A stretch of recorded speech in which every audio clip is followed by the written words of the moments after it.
that they are undertaking. So baka yan, no, pwedeng magamit na ground to terminate on the ground of convenience. Okay? Now, for insolvency, it just means bankrupt na ang ating consultant, supplier, or ating contractor. Now, pero the bankruptcy here has already been declared by a court of competent jurisdiction. Now, take note na general rule natin kapag terminate on the ground of insolvency ay dapat daw wala ng compensation na matatanggap. Kaya ang supplier, contractor, or consultant, pero may exception pa rin naman tayo dyan with regards any rights that have already accrued. Okay, prior to the termination. Kaya ibig sabihin, no, kung meron ka ng partial performance, makakasingil ka pa rin ba? The answer is yes. No, kasi kung na-perform mo na yan or goods na deliver mo na, edi dapat babayaran ka pa rin. No, with regards what has already been completed. So apparently, the termination here, the non-payment rather, no, na wala na compensation should be prospective in character.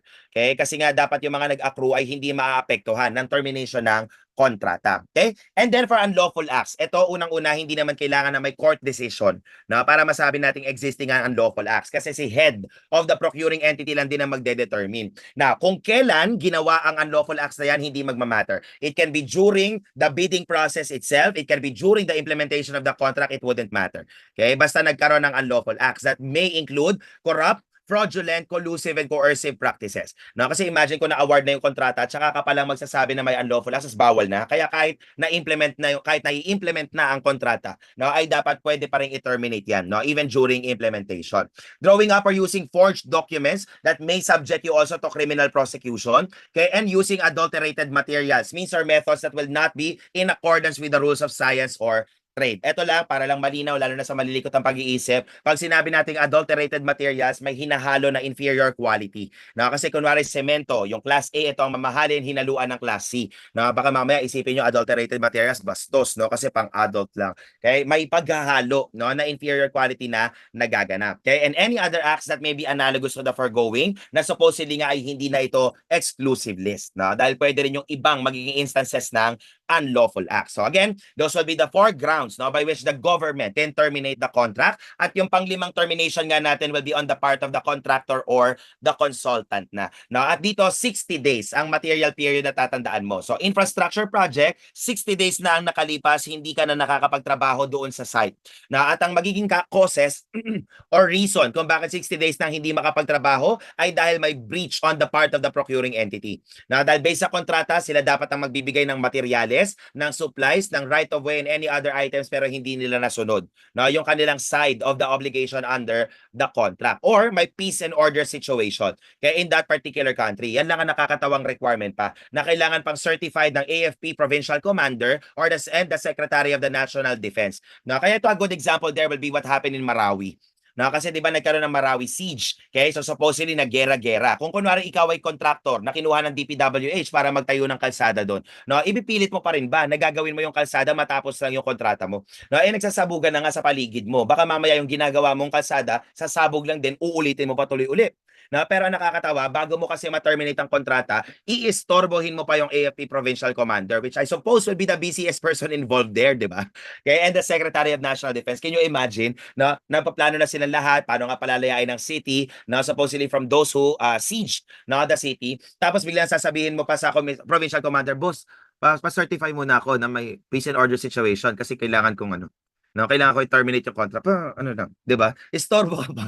Ano, magiging istorbo ka pa, no? Pero yun ang requirement. Eh, under the implementing rules nga to validly terminate the contract. Now, kay consultant naman, 60 days din ang material dito. Na pero dito naman ang idea, may material breach from the part of our procuring entity na bigyan sila ng notice. Okay, with regards that material breach, but they were not able to remedy, okay, the material breach within a 60-day period, pwede na rin i-terminate ng consultant. No? But again, as you will notice, no, wala sa implementing rules natin yung termination by supplier.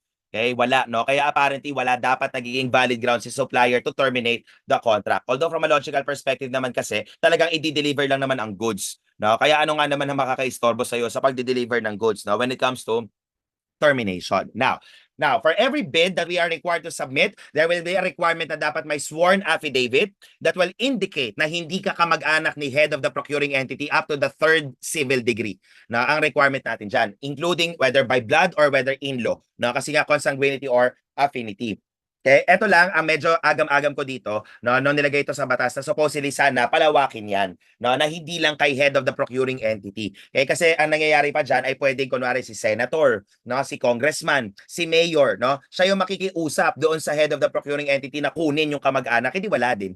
No, ang pinagbabawalan mo lang ay kamag-anak ni head of the procuring entity. Ngayon, paano kunwari, kamag-anak naman siya ng mataas din ang posisyon doon sa procuring entity kahit hindi siya ang head, no? Pero maiimpluwensyahan din niya. No? Pero as it is now, no, with the provision of the law, nakalagay lang ay kamag-anak lang ng head of the procuring entity within the third civil degree yung ating pinagbabawalan. Now, take note that the sworn affidavit is mandatory. Okay, with regards no the bids that you will be submitting, dahil kung wala kang sinubmit na disclosure of relations na sworn affidavit, kaya automatically disqualified na kaya ang iyong bid, no, at hindi na bubuksan pa ang financial component kasi kasama ng technical components yung disclosure of relations natin. So isa yan sa mga documents na chine-check natin during the preliminary examination. Okay, sige, we'll take our second break muna. Ayan, bago tayo pumunta, so balik tayo. Andito na tayo ngayon sa alternative modes of procurement. Ang idea na kaya natin na tinatawag na alternative ay dahil hindi na tayo nag-undergo ng competitive bidding, no, when it comes to the items that we will be discussing here. Kaya hindi na dadaan sa competitive bidding pa. Okay? Now, 5 ang ating alternative modes of procurement. May tinatawag tayo dyan na limited source bidding, direct contracting, repeat order, shopping, and negotiated procurement. No, pero ang commonality nga ng lahat ng yan ay dapat laging may approval ng head of the procuring entity. No, and there will be sets of conditions, no, that will be placed in the implementing rules. No, implementing rules na in-indicate natin dito. Okay, that will be, or rather that must exist. Okay, bago ka mag-resort, no, to our alternative methods of procurement. Okay? Now, una ay yung limited source bidding. Okay? Or selective bidding as it would normally be referred to. Okay? Now, dito may bidding pa rin. Yun nga lang hindi na public ang involved sa bidding kasi meron na tayong tinatawag na mga pre-selected, okay, suppliers or pre-selected consultants. Okay, kung saan nga sila lang ang i-invite mo, no? Kaya direct invitation to bid ang binibigay natin sa kanila, hindi na tayo nag-a-advertise ng invitation to bid pa, no? And what will be the conditions para makapag-resort tayo dito? Una, no, ay highly specialized yung kailangan natin dito. Kaya alam naman natin na iilan lang ang makakapag-provide ng goods or consulting services na hinahanap natin. Okay? Or pangalawa, kapag plant efficiency, no, ang ating tinitignan, no? Kasi supposedly may planta.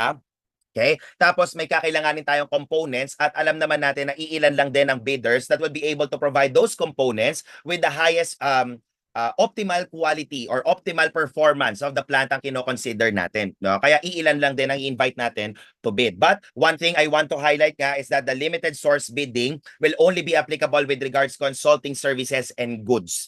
No, wala tayo ditong infrastructure project na limited source bidding ang ating ina-apply. Okay? Walang naging infrastructure projects. Now, pangalawa will be direct contracting or single source procurement. Ito naman sa goods lang din. Okay, sa goods lang yan mag-a-apply, no? Wala sa infrastructure project, wala sa consulting services. So ang sistema, supposedly, dahil isa nga lang ang magiging hindi na magkakaroon ng bidding, no? Dahil isa na lang ang kakausapin mo dito, nahihingan mo na lang dito ng price quotation or ng pro forma invoice na. No? That will also indicate the conditions of the sale. And from that point, pwede na kagad tanggapin niya ng procuring entity or pwede rin naman after some negotiation has already been undertaken. Now, dito tatlo ang conditions provided for by law na pwede kang mag-direct contracting. But the similarities na makikita mo dito ay no choice ang gobyerno.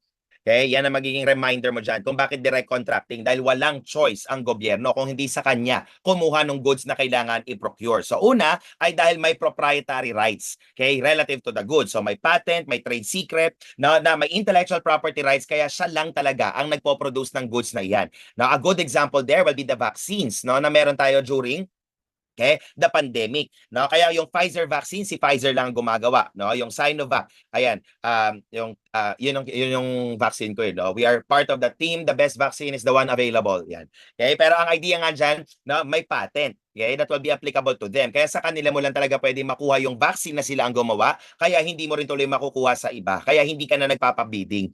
No? Kasi baka mamaya magpabidding ka, yung vaccine na makuha mo, no, yun pala nagiging werewolf, no, pagkatapos niyang iturok. Okay? Kaya kailangan dun lang sa may patent or kung sino lang talaga ang pwedeng supplier, sa kanya lang kukunin. Kaya again, no choice ang gobyerno. Now, yung pangalawa, dito medyo may pagmamaasim lang na nagaganap. Kung napapansin nyo, pag tinuturo ko talaga yung RFBT, para lang tayo nagchichismisan. No? Kasi nga, sobrang boring talaga ng batas, no? At hirap intindihin, and kadalasan, ang natural tendency ng mga tao ay naiintindihan lang nila kapag chinichismis. No? Yung mga, alam nyo ba? Kailangan ganun, ganun lagi, no? Anyway, sa pangalawang condition nga natin dito ay parang may nagmamaasim. No? Kasi ang idea dyan, meron ka ng contractor for a particular infrastructure project at nire-require niya na sa particular manufacturer, supplier, or distributor ka dapat kumuha ng critical components na kakailanganin niya. No? Kasi kung isa iba ka kukuha ng critical component, tatanggalin niya yung guarantee na meron siya sa performance ng kanyang trabaho. No? Kaya para nandun pa rin yung guarantee niya, walang choice ang gobyerno kung hindi sundin siya, no, kung saan bibili ng mga critical components na kanyang kakailanganin. Okay? And pangatlo, dahil nga meron kang exclusive, okay, dealer or manufacturer at wala ka na mahanap na magiging substitute na mas mababa din naman ang presyo, kaya wala ka ng choice kundi kumuha na lang doon sa dealer or sa manufacturer na iyan. Now, later on, negotiated procurement, yung panglima na pag-uusapan natin mamaya, halos kamuka, no, ng direct contracting. Yun nga lang mas malawak, okay, ang coverage ng negotiated procurement na kahit services at kahit infrastructure project ay pwede niya makover. Pero pag direct contracting kasi goods lang, no, ang napag-uusapan. At sa negotiated procurement, hindi naman laging walang choice ang gobyerno, no? Kaya nga again, ang magiging distinguishing factor din ng direct contracting natin, no, ay dahil wala ng choice ang gobyerno kung hindi kumuha sa supplier or sa manufacturer na iyon. Okay? Now, pangatlo ay yung repeat order. So ito goods lang din ang pinag-uusapan natin dyan. No? At ang idea dito, nagkaroon na ng competitive bidding dati. No? May winning bidder ka na kaya meron ka ng supplier. Ang nangyari tuloy dito, quantity, ang nagkaroon tayo ng shortage. Okay, pero take note nga, dito nagkataon lang na kinulang yung quantity na binili mo before, no? Kaya with the same supplier, no, ikaw ay magre-repeat order. Kaya medyo literal din yung pangalan niya, no? Na same supplier na nanalo from the competitive bidding sa kanya ka kukuha nung deficiency in the quantity na kinakailangan ng procuring entity. So dito, no, doon sa mga nauna natin, yung conditions are grounds. Okay? Dito sa repeat order, yung conditions na nakalagay sa implementing rules are more like requisites. Okay, kasi yung apat dapat lahat ay masunod, no, para masabi nating valid yung pag-repeat order natin. So una, kaya yung presyo ay dapat equal or lower than that provided in the original contract. Hindi pwedeng mas mahal pa, no, yung additional quantity lang na bibilhin mo. Kaya kung mas mahal man yan, kailangan mo ulit magpa-competitive bidding na. Hindi ka na pwedeng mag-repeat order. Pangalawa, kaya dapat hindi ito nagiging result ng ating splitting of requisitions or splitting of government contracts that we have mentioned earlier or splitting of purchase orders. Kaya nga sabi natin kanina ay dapat nagkataon lang, no, na kinulang ng quantity pero hindi planado. Okay? Now, the period within which to resort to repeat order will be 6 months from the date of the notice to proceed. Now, dapat from that lang ang bilang natin ng 6 months na yan. Beyond that ay kailangan mo nang magpa-competitive bidding ulit, no? Except if there will be special circumstances that will warrant na pwede pa rin, no? Kahit na lumagpas na ng 6 months. At sa quantity, dapat not more than, okay, 25% of the original quantity ang bibilin mo via repeat order. Kasi kung ganyan karami na more than 25% pa lang kakailanganin, hiwalay na kontrata na, no? Kaya magkakaroon ka ng hiwalay na competitive bidding for the additional quantity that you will be needing. Okay? Now, pang-apat will be on shopping. Dalawa ang grounds provided dito, no? Una ay dahil bumibili lang tayo ng readily available off-the-shelf goods in the event of an emergency or dahil bumibili tayo ng ordinary office equipment. Okay? So una, ito nga yung merong emergency.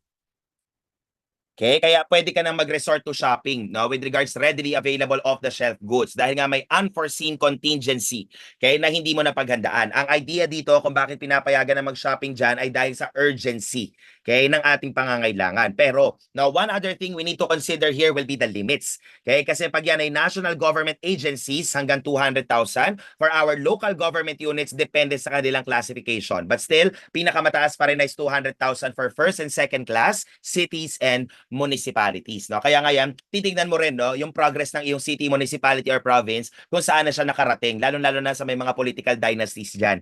No, na ang tagal nang puro yan ang apelyido na nakaupo, anong classification na ba natin as an LGU? Nag-improve na ba, no, or hindi? Kasi katulad niya sa norte, no, meron dong probinsya, ang tagal nang yun yung apelyido na nakaupo, third class province pa rin sila, no? Tapos doon pa nanggaling yung mga nasa Senate, no, yung nasa Congress, sila pa rin. Kaya minsan mga kino-consider lang din natin yan kung talaga bang nag-i-improve yung lugar kung saan ka nakatira. No, at any rate, kaya pag sinabi lang natin ng national government agency, lahat ng hindi LGU ay kasali dyan. No, kaya nga sinasama dyan kahit yung mga GOCCs, the government financial institutions, the state universities and colleges, at yung mga autonomous regional government.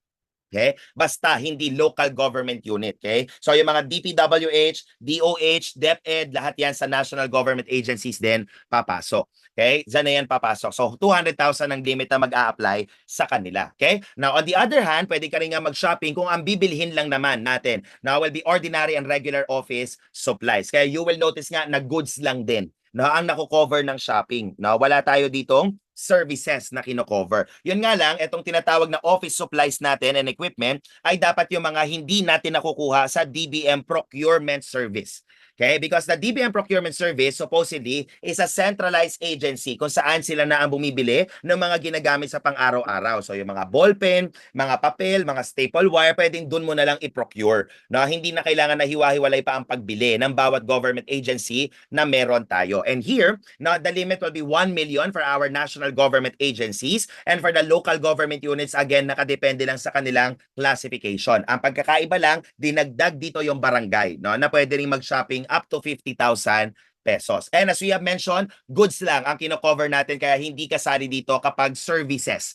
Kaya ang pinag-uusapan. So yung mga tracking, janitorial, security services, hindi na yan kasali. Sir Sid, need po bang i-memorize yung limits po sa amount for shopping? If the need will be for the board exam, I would say yes, no? Considering that it can be the source of question. No? But historically, it has never been asked in the board exam. Okay, kaya nga nilagay na natin dyan ay yung mga amounts in the implementing rules. No? But I've never heard na natanong sa board exam itong mga limits na ito. But we provide them because there is also a possibility na matanong na in the board exam. Kasi lahat naman ang dinidiscuss natin, laging may possibility. Na kaya nga yan yung sinasabi natin na nagiging mas mahirap talaga ang board exam compared sa bar. Mas mahirap. Hindi ibig sabihin na madali ang bar. No? Mas mahirap lang ang board exam. Una, because of the coverage. Pangalawa, dahil sa mga pagtatanong ng examiner. No? Dahil nga nanggagaling sa kung saan-saan. Hindi katulad pag bar exam, kadalasan yung mga nagiging tanong doon, ano talaga ang importanteng alam mo as a new lawyer. Okay? Kaya the most basic principles and concepts talaga ang tinatanong as if they were applied in cases. No, yun talaga kadalasan ang source of questions. Pero sa board talaga pwedeng kahit saan nang gagaling, no, yung mga tanong dito. Kaya it makes it more difficult, no, compared to the bar exams. And consistent yan, no? Lahat naman ng mga kaibigan ko CPA lawyer, yun ang naiisip namin kasi apat kaming magbabarkada na CPA lawyers. Now, we are of the same sentiment. Natanong ko na rin niya kay Attorney Sales, kay Attorney Valderrama, no? Pare-pareho kami ng sentiment na mas mahirap talaga ang board exam kaysa sa bar exams. No? Kaya nga kung tatanungin ako, ano ang gusto kong ulitin, no, na exam, wala. No, wala. Wala talaga, no? Kung gustong ulitin. Pero kung kailangan kong gawin na mag-ulit ng exam, no, yung bar na lang kaysa yung board exam, ang uulitin ko. Kaya mas mahirap talaga yan. Kaya pwede ka nang mag-bar exam pagkatapos talaga nito, no? Dahil nga, kung ang tanong nga ay kung kailangan na i-memorize, no, there is a possibility. Okay? Although I wouldn't require you to memorize it, but there may be that possibility nga na matanong yan pagdating sa board exam. Okay? Now, lastly, will be negotiated procurement. And there will be 14 conditions na kung saan nga na pwede tayo mag-resort to negotiated procurement. Unang-una na ay kung sakasakali yung may two failed biddings na na-mention na nga natin kanina. Na yan yung wala kang bidder or kung sakaling walang naging responsive or may responsive man pero hindi nag-enter into contract. No? Kaya nagkaroon ng failure of bidding. At pag nakadalawa na nga, hindi na magkakaroon pa ng pangatlong competitive bidding pa. Okay? Pangalawa ay kung sakaling merong emergency. No? So meron tayo ditong state of calamity at may kailangang i-address na emergency or kailangang action to prevent loss of life or property. Okay? Para mag-restore ng vital public services and infrastructure and other public utilities. Kaya hindi, ang rationale dito, bakit hindi na pinagko-competitive bidding na ay dahil yung urgency, no, ng pangangailangan. Kasi baka mamaya, padaanin mo nga sa competitive bidding yan, baka naman patay na yung mga kailangan mong tulungan. No? Kaya, or sira na yung mga properties na kailangang asikasuhin. No? Kaya kinakailangan mag-negotiated procurement na lang kung saan nga direct na, no, ang pakikipag-usap natin sa ating magiging supplier, contractor, or consultant. Again, compared lang to direct contracting, broader lang ang concept natin ng negotiated procurement. Okay? Now, if you remember, nagkaroon dati ng issue with regards Pharmally. Okay? Yan yung supposedly may mga bilyong-bilyong piso, no, ng taxpayers' money na ginamit to acquire yung mga face shields. Ayan, di ba? Talagang interesado kayo pag chismis na. Okay, etong pangalawa, no, would have been the valid ground they would have invoked. Now, they could have invoked, no, na emergency situation because of the pandemic. We were under a state of calamity at the time, no, of the pandemic. Kaya it could have been, no, the valid justification. Yun nga lang, iba pa ang narinig kong sinabi during the Senate hearing. Kaya nga minsan masisip mo na lang, gagawa ka na lang ng kalokohan, ano ba namang galingan mo na lang, no? Galingan mo naman sana, no? Minsan pa parang gumawa ka na nga ng kalokohan, tatanga-tanga ka pa, no? Tas mas tanga naman yung naniniwala sa iyo. Kasi pag tinignan mo nga yung Farmally, parang they were able to secure billions of pesos of a contract with the government, pero ang kanilang equity ay nasa parang millions lang, no? So parang from a capacity wise perspective, parang paano mo naman talaga kakayanin na mag-provide ng ganyan, no, to the government, okay? At any rate, this could have been, no, a valid ground with regards to that, no, sa Farmally. Now, yung pangatlo, pareho na rin na merong emergency, no? Kaya ang purpose din will be to prevent loss of life or property, to restore vital public services na or infrastructure projects and other public utilities. Ang pinagkaiba lang dyan, nasimulan na yung kontrata. No? Yun nga lang na-terminate for whatever reason, kaya take over ang term na ginagamit. No?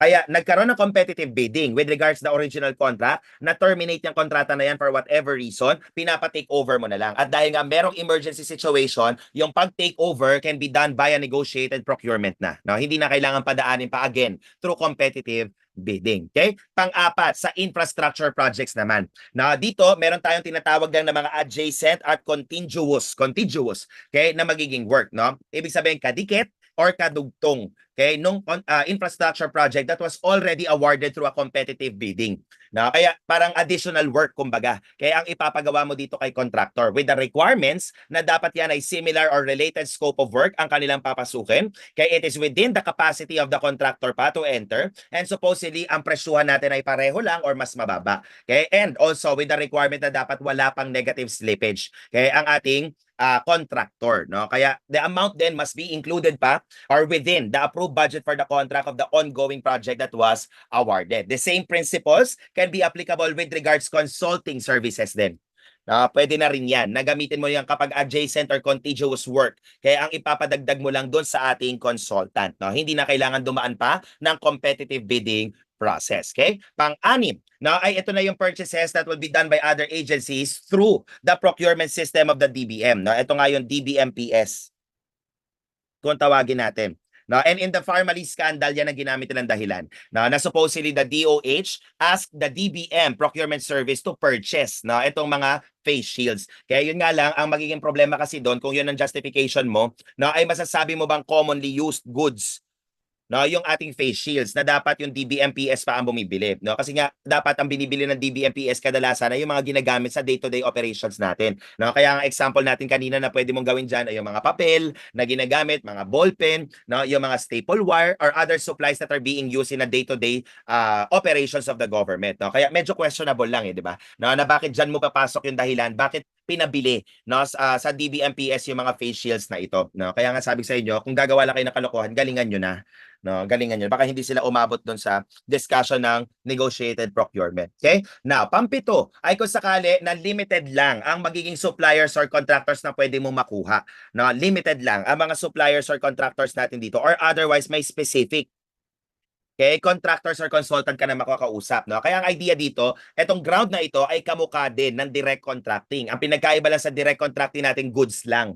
Kaya ang nako-cover. Kasi ito, imagine, pwede yan with regards those that will require a work of art. No? Kasi kunwari magpapagawa ka ng statwa ni Rizal. No? Ayan, magpapagawa ka ng statwa. Kung baka kung magpa-competitive bidding ka, okay? Makakuha ka nga ng pinakamurang presyo, yung mukha naman ni Rizal, kamukha ni SpongeBob. No? Kaya importante na kilala mo kung sino yung artist na gagawa na talagang magagawa niya yung trabaho. Or kung kunwari magpapagawa ka ng artistic or rather na academic or scholarly work, no? Hindi naman pwede magpa-competitive bidding ka dahil baka maya-maya yung kukunin mo, hindi naman pala talaga kaya. No? Yung gagawin na research, okay, that they will be conducting. So you will hire somebody that you know has the qualifications to do that. Okay? Or even with regards media services. No? Ayan, kunwari si DOH, no? May mga oplan, yung mga oplan tuberculosis, no, yung mga oplan na kung anong meron sila with regards health, no, na information drive ang kanilang tinitake. Kaya mag-a-advertise supposedly para nga magkaroon ng widest dissemination with regards the info drive that they are undertaking. Now, kung magpapabidding ka, baka mamaya makuha mo nga yung mababang presyo for the advertisement, yun nga lang, hindi naman pala pinapanood ng mga tao.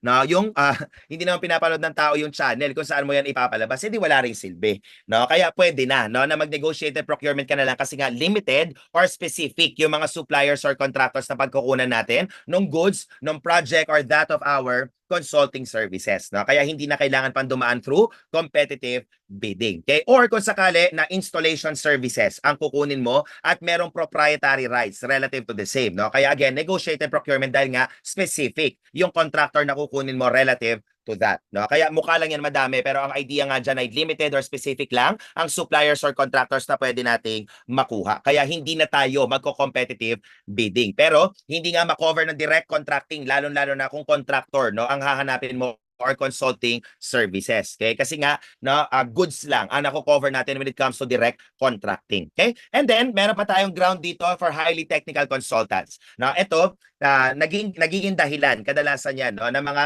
government officials kung saan, okay, kung saan supposedly ay nagiging consultant, no, ang position na nakukuha ng kanilang mga anak or ng kanilang mga kamag-anak. Okay, kasi dito supposedly it's a position of trust and confidence, which will be the primary consideration in entering bakit meron kang consultant. Okay, ang idea lang dito however is coterminous. Yan ang nagiging term natin dyan. Coterminous with the appointing authority. Itong consultant na ito. Kahit pa sabihin na 6 months ang nagiging term nila at pag ni-renew 6 months ulit, na pero hindi sila pwede magstay ng mas matagal than the hope or the head of the procuring entity. Kasi imagine, kunwari, kinuha ka ni Mayor na as a technical consultant, mag-expire ang kontrata mo ng May 31, nirenew ka ulit for another 6 months ng June 1. Yun pala, hindi naman nanalo si Mayor. Kaya June 30, papalitan na siya, matatanggal ka na rin. No, hindi naman pwede kasi nga trust and confidence ang consideration dito na supposedly hindi ka pwede with regards to the others unless kukunin ka rin nila. No, kaya dito, no, yan nga yung nagiging anak ni Mayor ay nagiging consultant bigla, no, without any government background. Nagugulat ka na lang, ay, anak ni Mayor yan tapos consultant pala siya. Yan ang nagiging dahilan dyan because of the trust, no, and confidence as a primary consideration. Okay? Now, sa Defense Cooperation Agreement, dalawa. No? Either supposedly, we are looking here for consulting services relative to defense or that of weapons or materials, okay, that we will be acquiring. And when we talk about Defense Cooperation Agreements, ang kausap kasi natin dito ay state, okay, or a foreign government. Kaya medyo nakakahiya naman kung ikaw ay magpapa-competitive bidding. No? Kaya kunwari ko sabihin ng AFP, no, or ng Department of National Defense, kailangan namin ng mga bagong helicopter, mag-bidding kayong lahat, no, ng mga bansa. Kasi kino-consider din natin dito yung mga diplomatic relations. Okay? Kaya negotiated procurement na lang ang ating papasukin, no, when it comes to defense cooperation agreements. Okay? And then small value procurement. Ito medyo mas pinalawak lang na concept ng shopping dahil hindi lang goods ang nako-cover natin dito but also infrastructure projects and consulting services. But again, may limits na mag-a-apply. Okay? For national government agencies, that will be 1 million. For local government units, depende ulit sa kanilang classification plus the barangays na hanggang 50,000 ang pwedeng naka-small value procurement. No? Kaya medyo mas malawak lang ang concept ng small value procurement compared to shopping. Okay? Now, the lease of real property, no, that will be used as a venue for official use. Okay? Ito naman, na I suppose this will be best applicable to the Office of the Vice President. Okay? Dahil Office of the Vice President does not have an official residence. No? Hindi katulad ng Presidente na ang official residence niya ay ang Malacanang. No? Whether andyan siya or hindi, no? Or nasa Singapore man siya, nasa Switzerland, yan pa rin ang kanyang official residence. Pero pag VP kasi wala. And dahil nga location-centric ang consideration natin dyan, hindi ka nagpapa-competitive bidding. No? Kasi baka mamaya magpa-competitive bidding ka, tapos yung mananalo na pinakamura na rentals na makukuha mo ay nasa Apari, no? Or nasa Tawi-Tawi, 'di ba? Magkabilang dulo, no? So aanhin ka naman, 'di ba? Kaya pwede na mag-negotiated procurement kasi nga location-centric, no? Ang nagiging classification or ang nagiging consideration, okay, when entering the contract. But mind you, na real property lang. Okay? Hindi naman kasali kung magli-lease ng personal property yan. Okay? Hindi mako-cover. And NGO participation. Ito naman, pag non-government organization, meron na kasi ang appropriations. No? Ibig sabihin may budget. Okay, na nakalagay na sa batas that will be earmarked na ibabayad doon sa NGO natin. No? Kaya ang requirement na lang dito ay dapat yung kanilang papasuking kontrata ay dapat merong memorandum of agreement with the NGO. No? But nevertheless nga, may batas na, okay, that provides for the budget for the NGO. And the community. Ito medyo malawak-lawak lang din. No? Kasi hindi lang goods. Kaya ang pinag-uusapan dito, it can even be non-consulting services and even simple infrastructure projects. No, ang idea lang dyan, may project ang gobyerno, ano nga naman na yung mga taga doon na ang kukunin mo, no, na magpo-provide ng kakailanganin. Okay? But the requirement there is that it must be compliant with the Community Participation Procurement Manual, okay, or the CPPM. No? Pero pwede nga dyan kahit non-consulting pa at kahit infrastructure project pwede. Okay? Na yung community na ang kukunin or mga taga doon na sa locality na iyon. Okay? Now, UN agencies. Ito lang din, ang idea kasi is that a UN agency or an international organization for that matter, okay, etong mga yan ay tinatrato din natin na parang state. Okay, from an international law perspective, no? Kaya yung mga UN, the UNICEF, World Health Organization, the Asian Development Bank, the World Bank, yan ay mga gobyerno din ang tingin natin from an international law perspective. Kaya nakakahiya naman kung magpapabidding ka sa kanila, no? Kaya negotiated procurement na lang kung kailangan na meron kang kukunin from them, no? Although normally, no, yung pag-award niyan ay dependent sa kanila, no? Yung pag-award ng pondo, no? Sa kanila naman naka-depende. And lastly, now will be the direct retail purchase ng ating petroleum fuel, oil, and lubricants. Pero ang lubricant dyan na yung ginagamit para din sa sasakyan. Okay, sa sasakyan lang din yan. And airline tickets, no, na hindi na nga kailangan nagpapa-competitive bidding pa dahil kadalasan yung pagbili natin ng mga ito will be as needed.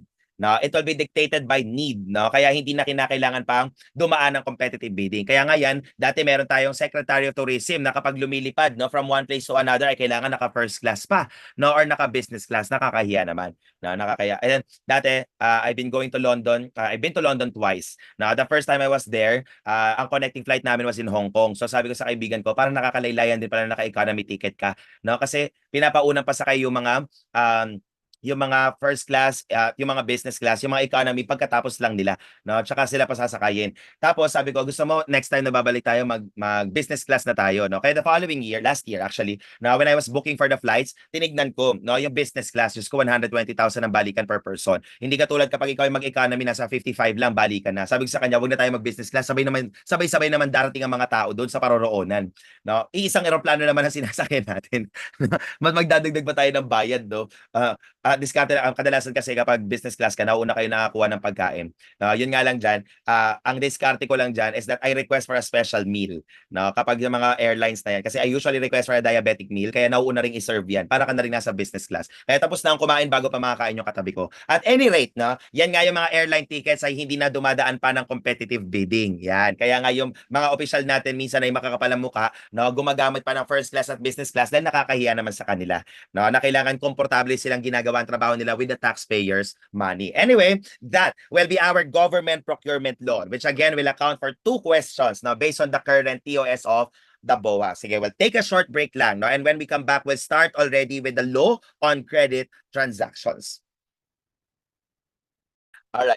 So we are now on the loan credit transactions. Now, although the loan credit transactions is really one of the more traditional topics covered by the board exam, and currently with the TOS of the BOA, 3 questions na lang, no? Ang manggagaling sa credit transactions. Dati 4. Ngayon 3 na lang. The original coverage of the credit transactions when it is discussed in the undergrad, no, even in law school, will cover all of the following contracts. Okay? Lahat yan are considered part of collectively what we refer to as credit transactions. But for purposes of the board exam, ang coverage na lang natin will be limited to these 3 contracts na lang. No? Kaya pledge, real estate mortgage, chattel mortgage na lang kino-cover natin. And while in all technicalities, no, katulad yan, meron na tayong tinatawag na bagong law that will govern personal properties as security, okay, or the Personal Property Security Act yan, PPSA, na hindi siya kinover ng board, no? Kaya nga medyo weird eh. Katulad yan nga na government procurement law, no, may bago ng batas pero I doubt na i-cover na rin agad kasi katulad ng PPSA, napakatagal na, ni-revise na ang syllabus ng board, hindi pa rin siya nilagay, no? Kaya yung provisions pa rin ng civil code, no, ang gagamitin natin with regards to the pledge, and Act number 1508 pa rin ang gagamitin natin for chattel mortgage, no? Kahit technically repealed na,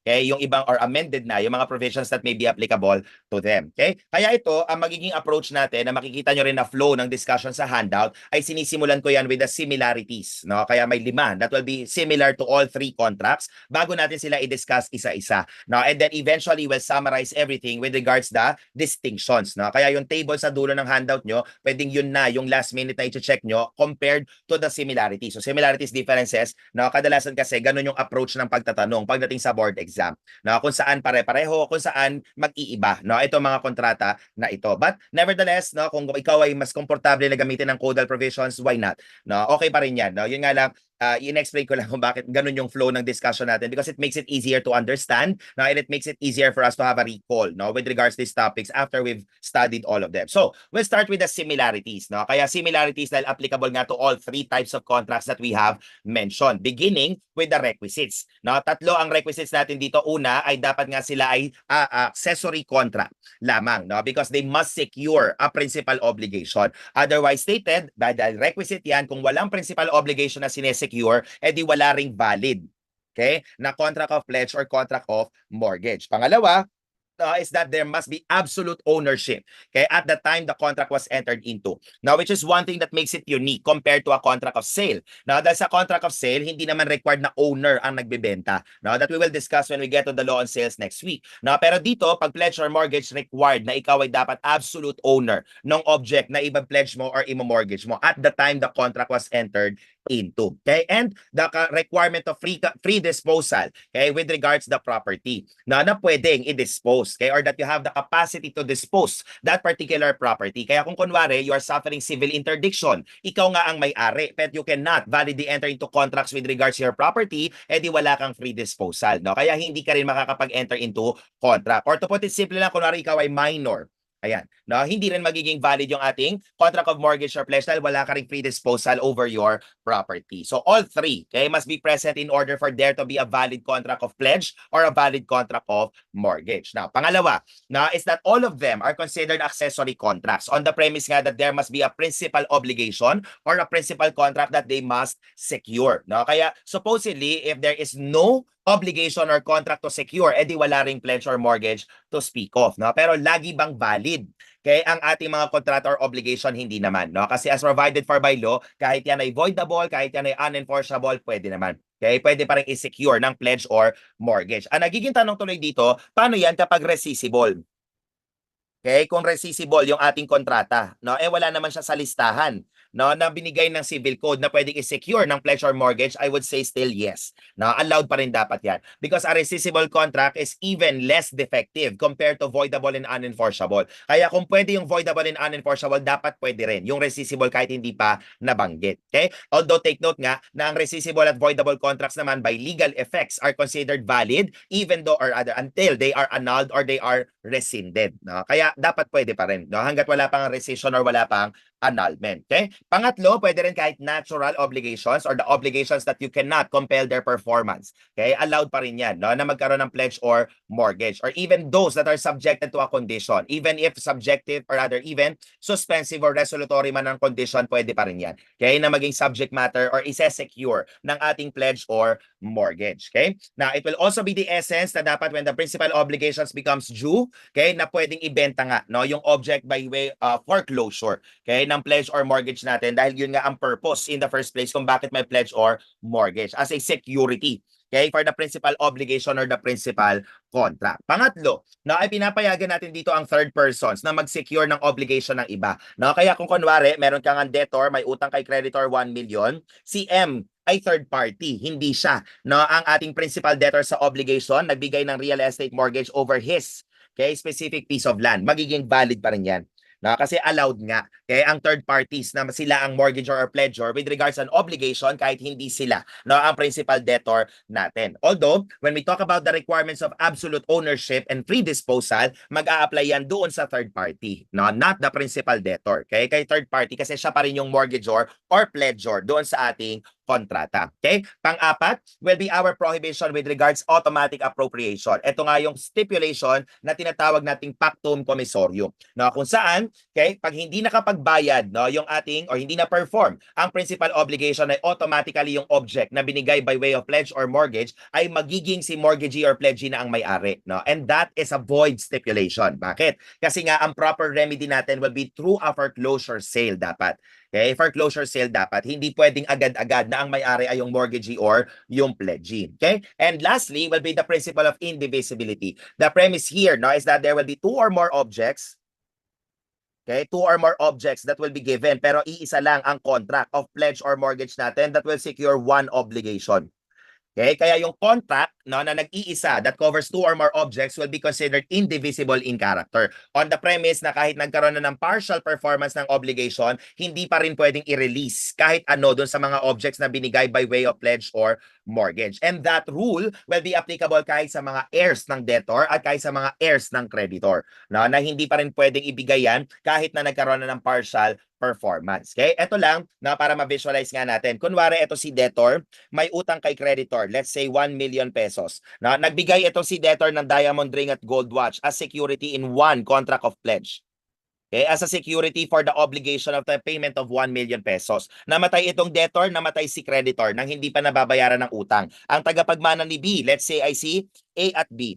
Okay, at tagapagmana naman ni C, let's say ay si X at Y, no? Kaya dito mamanahin, no, ng mga anak yung utang ng kanilang ama to the extent of their inheritance. So kung kunwari tig 500,000 sila ng utang, tapos ito naman yung credit. Okay, namamanahin tig 500,000 din.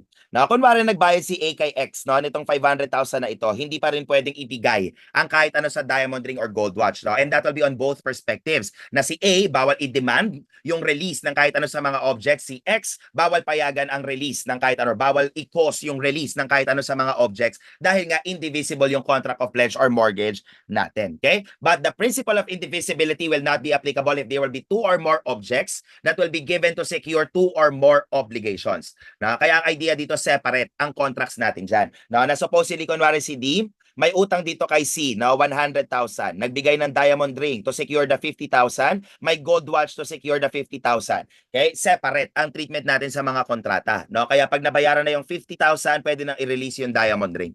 Okay? If there be two or more objects given by way of mortgage or pledge that will secure separate parts of the contract, no? Or separate obligations, technically speaking. Okay? Kaya hindi na mag-a-apply ang indivisibility natin. So those will be the 5, okay, similarities that will be applicable to all, no? The pledge, the contract of real estate mortgage and chattel mortgage. So ngayon, didiscuss naman natin isa-isa, okay, ang bawat kontrata na meron tayo, beginning with the contract of pledge. Okay? One thing you will notice in the very definition of pledge, no, ay yung requirement dapat dito na merong delivery.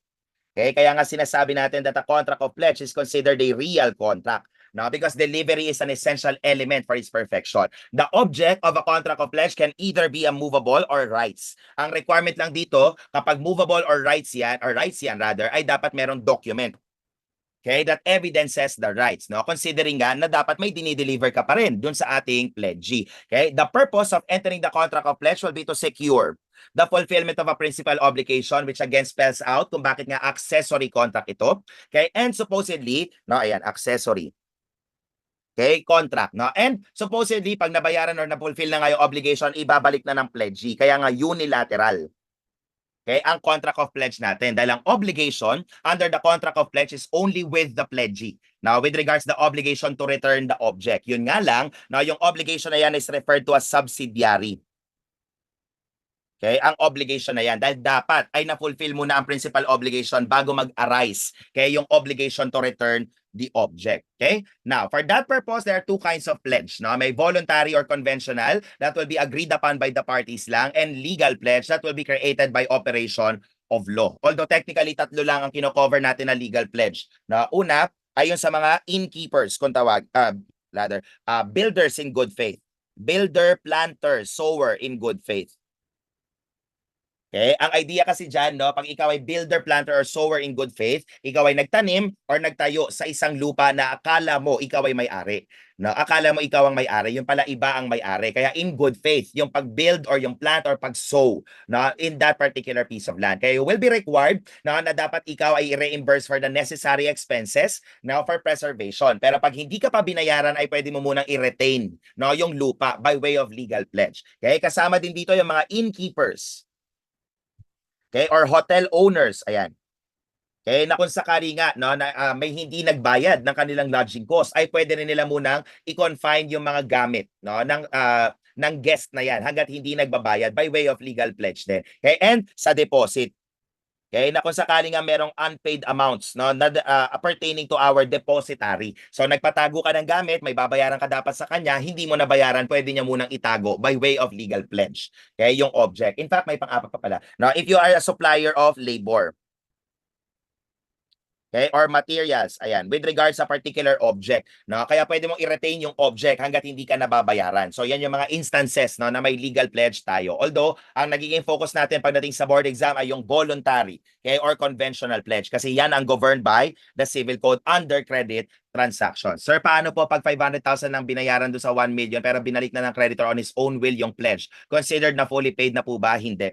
No, in fact, void nga, no? Yung naging void nga yung naging return. Okay? Now with regards that, no? Pero paid pa rin ang treatment doon sa 500,000, hindi lang full payment ang treatment kasi nga indivisible yung kontrata. Ang mangyayari diyan, may remedy pa rin diyan either, no, yung isang heir na bakit pinayagan yung release, okay, doon sa debtors, or yung isang heir doon sa creditors na pwede pa rin niyang bawiin. Okay, kasi nga hindi dapat pinayagan yung pag-release kahit pa voluntary. Okay, sir, ano po ulit yung BPS, no? Builder, planter, or sower in good faith. Okay, yun yung term na ginagamit. Although we're not going to expound on that because that is covered by a separate title of the Civil Code na. No, hiwalay na yan. Okay? It's a 4-unit subject under property law, no, in law school, no. Kaya hindi na natin na-expound. Binabanggitan natin para lang kayo ay may idea. Okay? Now, the characteristics of a contract of pledge, ito na cover na natin sa definition mismo. Real contract kasi nga delivery is an essential element. Accessory dahil nga may principal obligation that will be secured kaya walang independent existence of its own. Unilateral dahil si pledgee lang ang may obligation to return the object pero subsidiary ang kanyang obligation dahil mangyayari lang yan kapag na-fulfill na ang principal obligation natin. No? Kaya lahat ng 4 na characteristics na ito ay makikita mo na sa definition mismo, no, ng contract of pledge natin. Now, the cost or consideration will be dependent kung sino ang pledger. Kasi kung ang pledger natin ay siya rin ang debtor, kung ano ang cost or consideration sa principal obligation or contract, yun na rin ang cost ng pledge. Okay? Pero kung third party, kaya ang ating pledger na hindi siya ang principal debtor, pwede yung gratuitous, no, na mere liberality, pwede rin namang onerous kasi binabayaran siya, no, ng compensation. So minsan interest ang sinisingil dyan, okay? Or that of rental, no? Pwede rin ganun ang nagiging fee, no, na sinisingil ng pledger, okay? Ng pledger. Kaya pwedeng onerous, pwedeng gratuitous. Now, the object of the contract of pledge, as we have mentioned a while ago, will be movable property or rights, no? Yun nga lang, pag rights, required natin yan na dapat may evidence, okay? Or document rather, that evidences the existence of the rights, no? Na yun nga yung required nating i-deliver. In fact, under the law, if the instrument itself is negotiable in character, required pa yan na dapat i-endorse, no, para lang talaga ma-acquire ni pledgee yung karapatan over that particular rights, no? Kasi as we will discuss later, kung mauuna yan na magiging due and demandable ay dapat una muna yan babayaran.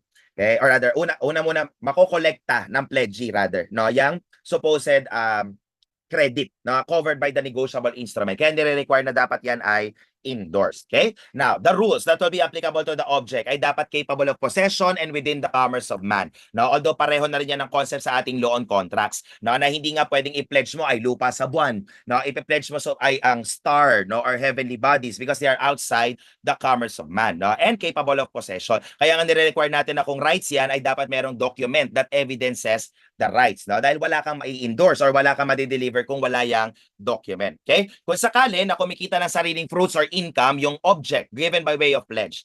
Na kunwari yan, shares. Ang ginawa nating security dito na binigay natin by way of pledge, kumita yan ng dividends. Okay? Etong dividends na ito ay pwedeng i-apply sa interest. Okay? That may be applicable to the pledgee kung may sinisingil siyang interest. Otherwise, kung wala, ay pwede na rin niyang i-apply.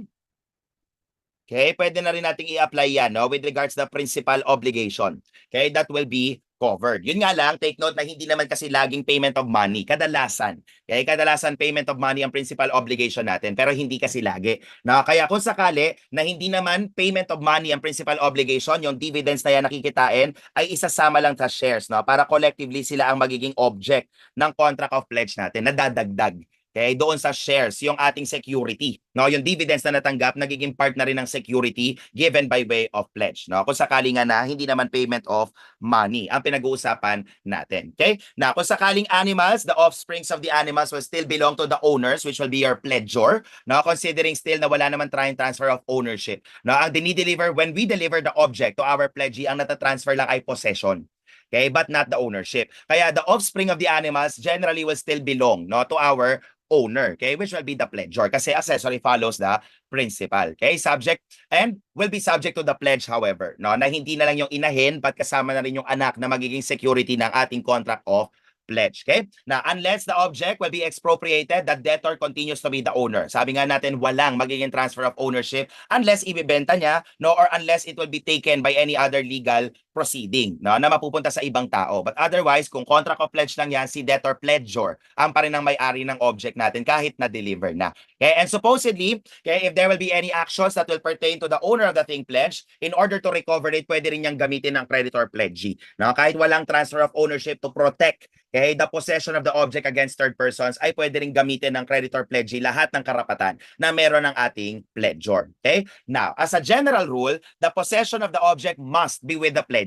No? Kaya nga nagne-necessitate tayo dito na nagkakaroon ng delivery. No? Kaya si pledgee ang dapat na nagiging may-ari. Okay? Pero pinapayagan ng batas na ma-deposit yan with a third person. Now, una, depende muna sino, no, ang mag-i-initiate. Okay, na made-deposit yan with a third person. Kasi kung yan ay si pledgee, mangyayari lang yan na pwede niya i-deposit with a third person kung may stipulation granting the right. Okay, wala nang ibang instance pa. Na pangalawa, kung si pledgor naman ang mag-i-initiate niyan, either supposedly nagkaroon ng bad faith on the part of the pledgee kaya may danger of loss or impairment with regards to the object, okay, or kung wala namang karapatan pero ginamit ng pledgee yung object, or kung ginamit man or required man gamitin pero na misuse naman yung object. Kaya si pledgor pwedeng i-deposit na lang with the third person yung ating object. Meron pa rin contract of pledge. Ganito lang naman ang idea. No, hindi kasi pwede talagang gamitin ng ating pledgee yung object. The most common example that you will encounter with regards sa pledge ay yung mga sanlaan, okay, or pawn shop. No, kaya yan kadalasan pa dati puro mga alahas lang. Ngayon kahit mga gadgets ay pwede mo na rin isangla. No, pero ang idea diyan, pag sinangla mo yung mga alahas mo, nakakita ka na ba ng teller sa pawn shop na pag miss pa, excuse me, may tatanong lang po ako, tapos lalabas siya. Suot-suot niya lahat ng alahas, no? Talagang lahat ng kwintas, lahat ng yes, anong kailangan mo, no? Walang ganun, no? Kasi nga bawal gamitin as a general rule yung object given by way of pledge, no? Tinatago lang yan ng ating pledgee. Okay? Now, kung sakali naman that there will be any fear of loss, no, impairment or destruction with regards the object pero walang fault on the part of the pledgee. Yung kanina merong fault, no? Kaya ang remedy natin ay idalhin na lang sa third party. Okay, i-deposit na lang with the third party kung may fault. Kung walang fault, pwede nang i-require ng pledgor na ibalik na lang sa kanya yung object. Now, yun nga lang dapat may substitute, no, that must be of the same quality as that of the original object. Or ang other option dyan ay pwedeng si pledgee na ang magbebenta, no, at a public auction. At yung magiging proceeds, okay, from that particular public sale, yun na ang magiging substitute security. Okay, with regards the object of the pledge. Yun nga lang dyan, dapat ino-notify ni pledgee yung ating pledgor with regards the possibility of destruction, loss, or impairment. Now, bakit kailangan pang i-notify? Kasi priority natin yung option 1. No, priority natin to. Paano naman i-exercise ng pledgor yung option na yan, no, kung hindi niya alam na may subject pala ng impairment, loss, or destruction no object. No? Kaya priority natin yung number 1. Pag hindi nag-exercise si pledgor niyan, saka na lang pwedeng ibenta na ni pledgee. Kaya at a public auction yung ating object ng contract of pledge. Okay? Now, as a general rule, there will be no form required. Okay? Basta nga na-deliver na yung object, may contract of pledge na tayo dyan. Now, perfected na. But, in order to affect third persons, nire-require na dapat meron tayong public instrument. At ano ang laman ng public instrument na ito? Dapat nandyan yung description ng property, okay? Or the thing given by way of pledge and the date, okay? When the pledge was entered into. Kasi prospective. Okay? Ang application natin ng pag-cover sa third persons, no? Kaya importanteng nilalagay yung date of pledge natin. Nevertheless, kahit wala ka namang public instrument, valid pa rin yan between the contracting parties. It will not affect third persons lang, no? Ganun na nagiging consequence natin dyan. Now, pag binenta, no, inalienate yung ating object given by way of pledge during the pendency of the pledge. Tatlo. No, ang bagay na tatandaan nyo dyan. Una, pwede. Ang kailangan nga lang merong consent ng pledgee, no, para mabenta mo yan. Pangalawa, no, ay dapat yung ownership matatransmit pa rin sa ating vendee. Magiging owner pa rin siya. No, but the possession remains with our creditor pledgee. Okay? Kaya nga, anong mode of delivery ang mag-a-apply dito? Yan yung tinatawag na tradisyon longamano. No, kung saan nga tinuturo lang, no, dahil in possession of another person yung object pero delivered na. Kaya nagiging owner na yung buyer natin. Literal lang ituturo, Brad, yun yung binili mo. Ayun, nasa loob ng sandalan. Ayan, pag binuksan yung vault, yun. No, yan, delivery na yan. Okay, kasi nga matatransmit naman to the vendee or the buyer yung ownership, but the possession remains with the creditor pledgee. Okay? Now, the rules pertaining to the creditor pledgee.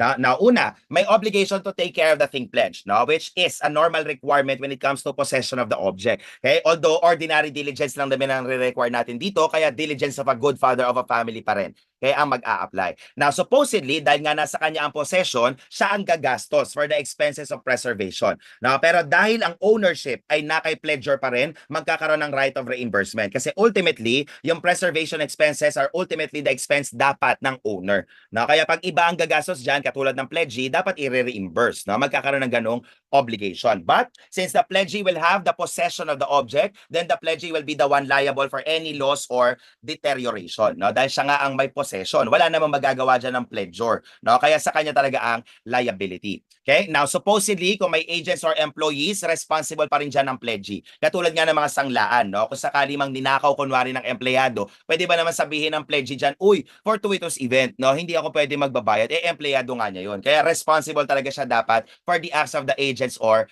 employees. Okay? Now, kung sakaling nagkaroon tayo ng deception with regards the substance or the quality of the thing pledged, dalawa ang pwedeng options dito ng ating debtor pledgor, no? Or ng ating creditor pledgee, rather. Pwede siyang manghingi ng substitute or pwede rin naman dito na maging immediately demandable na ang ating principal obligation. Although yan, ang kadikit talaga niyan ay yung mga instances natin sa loan obligations where the debtor loses the right to make use of the period. Kasi nga, technically, kung may deception as to the substance or quality, it's as if wala ang security that was promised. No? Kaya nagiging immediately demandable na. Pero pinapayagan naman si creditor pledgee na manghingi na lang ng substitute. Okay? Now, with regards the use, ang sabi nga natin kanina as a general rule ay bawal.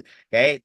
Kasi nga, di ba, ang i-imagine mo na nga lang dyan ay yung merong ahente, no? Or tao dun sa pawn shop na makikita mong suot lahat ng alahas. Bawal yun. Okay? But by way of exception ay pwede naman kung papayagan ng ating pledgor. Pinayagan naman na gamitin yung object. And pangalawa, kung sakaling kailangan for preservation yung paggamit. In which case, it's not an option on the part of the creditor pledgee to use the object. He must use that particular object. Nagiging obligation pa niya na gamitin yan. A good example there is kung kunwari kotse, no, ang binigay natin by way of pledge. So dapat yung kotse paminsan-minsan ay binubuksan pa rin, no, for purposes of preservation. Kasi kung matagal yan nakatiwangwang na hindi umaandar ay baka masira. Okay, yun nga lang, no, only for purposes of preservation lang ang paggamit, no. Kaya dapat si creditor pledgee bubuksan lang niya, no, pagkatapos yan papatayin na. Hindi naman ibig sabihin na porket kakailanganin niyang gamitin for preservation ay iro-road trip niya.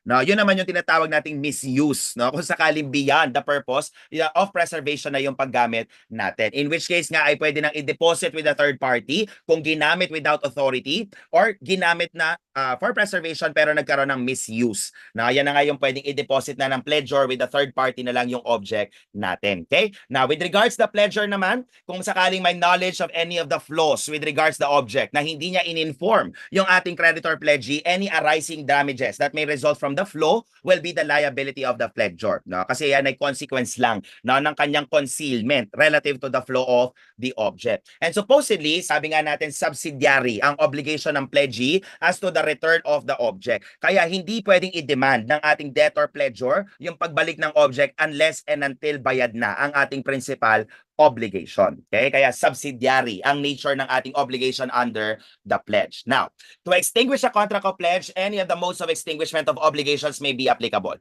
Okay? Yun nga lang, may dalawang bagay na unique na sa contract of pledge lang natin. Una ay pag nagkaroon nga ng return ng object. Kasi ang requirement nga natin, dinideliver, kaya dapat ang possession ay na kay creditor pledgee. Kaya if ever that the thing pledged na deliver na, no, pero subsequently ay nakita sa possession ng ating pledgor owner or a third party caused by the pledgor owner, extinguish na ang pledge.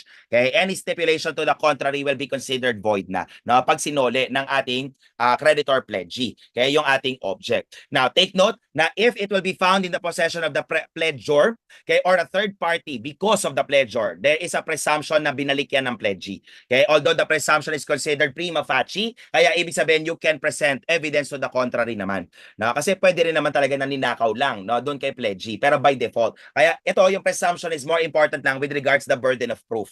No? Dahil nga may presumption na ganyan, it will be the burden of the creditor pledgee to prove, no, na hindi niya talaga yan sinole. Okay? Sir, sa pledge lang po ba yung extinguish, hindi po yung principal? Yes. No? Because accessory follows the principal, not the other way around. Okay? The contract of pledge will be extinguished but not the principal obligation just yet. Okay? And pangalawa ay kung magkakaroon ng renunciation, no, nung rights under the pledge. Now, ito naman, a statement in writing lang ang kailangan natin. No, suffice na or sufficient na to extinguish the pledge already. Hindi na kailangan pang isole yung object para mag-effect yung extinguishment. The execution of the abandonment or renunciation in writing by itself extinguishes the contract of pledge already, no? Kung sakali lang na na-extinguish na nga pero nasa kanya pa rin yung object dahil hindi pa nasusole, no, what will be the relationship is that of a deposit.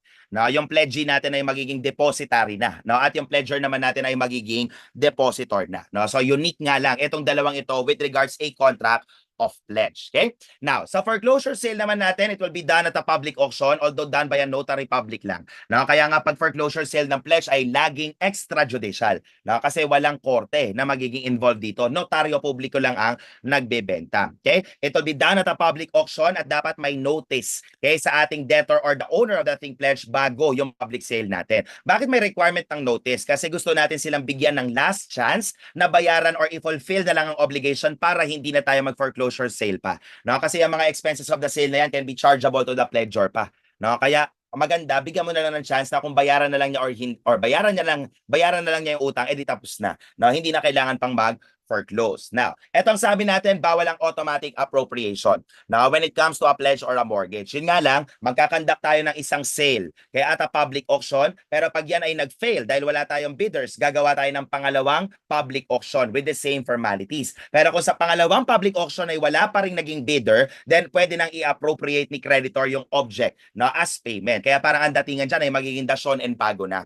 Magiging pambayad na lang yung object. Kaya in a way, yung ating rule dito on 2 auctions na nagkaroon ng failure na magkakaroon ng appropriation is more like an exception to the prohibition on the automatic appropriation. Yun nga lang kailangan may 2 sales munang naganap na nag-fail pareho. Okay? Now, supposedly, pag inappropriate na yan ng creditor, fully extinguished. Okay? Yung ating principal obligation dyan, regardless of the value of the object. Kahit pa mas mababa, yung value ng object na inappropriate niya, fully extinguished pa rin ang ating obligation dyan. Ngayon, kung nagkaroon nga ng foreclosure sale, the pledgor will have the right to bid. At medyo special ang pledgor dito dahil priority siya. Na kung sakali may highest bidder ka, tapos yung ating, kunwari highest bidder mo si A, tapos si pledgor nagbid din kapantay. Priority natin si pledgor. Nagkakaroon siya ng preference, okay, with regards the bid, kung pareho lang naman with the highest bidder. Okay? Now, the pledgee may also bid. Yun nga lang dyan, kaya hindi magiging valid yung bid ni pledgee creditor kung nag-iisa lang siya na magiging bidder kasi baka mamaya mababa yung amount ng bid niya.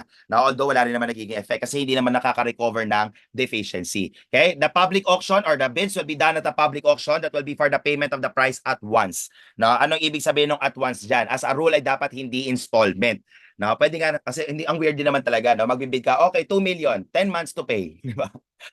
Kaya dapat pag nagbid ka at once ang magiging terms ninyo, na cash price ang usapan natin dyan. Kaya, kung sakasakali na yung pagtanggap ng installment na bid ay risk on the part of the pledgee creditor na. Kay creditor pledgee na lang dyan. Kung kunwari tumanggap man siya ng installment, at the risk of non-collection will be pertaining to him na. Kasi ang treatment natin by law ay parang natanggap niya na ang full purchase price. Okay? Kahit pa sabihin natin in installment nga yung terms na agreed upon by the pledgee and that of the highest bidder. Okay? Now, with regards the proceeds of the foreclosure sale, kinukumpara natin yan with the unpaid obligation. Na kung sakaling mas malaki, yung proceeds ng foreclosure sale, the excess, okay?